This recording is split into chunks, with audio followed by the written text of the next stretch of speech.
In today's video, I'm going to teach you how to import a contacts list CSV file into Pipedrive CRM 5 minutes. By the end, you'll have your spreadsheet of contacts safely in Pipedrive and ready to use.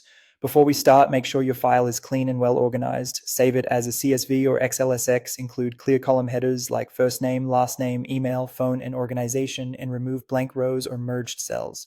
If you can, keep one contact per row and use email as a unique identifier to reduce duplicates. Simple, consistent date and phone formats will also help the import go smoothly. Begin by logging into your Pipedrive account.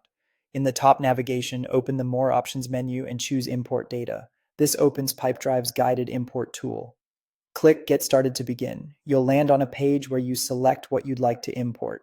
If your file contains people and organizations, choose those options accordingly. If your file only contains people, select People Only. This choice ensures Pipedrive creates or links the right records for you. Once you've made the selection that matches your file, click Next. Now click Upload Spreadsheet and select your CSV or XLSX from your computer. Pipedrive will scan your headers and try to map each column to the correct field automatically. This mapping step is crucial, so take a moment to review every column. Make sure first name maps to the person's first name, last name to last name, email to email, and phone to phone.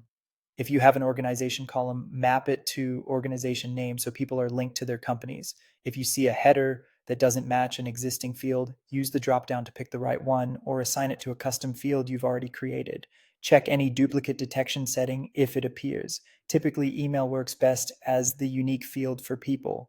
Next, you'll see a preview of your data. Scan a few rows to confirm the values appear in the correct fields, special characters display properly, and any dates or numbers look right. If something is off, it's better to cancel, fix your file, and upload again than to import messy data. When everything looks good, click Start Import. Pipedrive will process the file and let you know when it's complete. Larger lists may take a moment. Afterward, you'll find your newly added contacts in the People section with organizations linked if you mapped them. If you spot a mistake, use the Import Summaries Undo option to roll back and try again. That's it. You've imported your contacts into Pipedrive.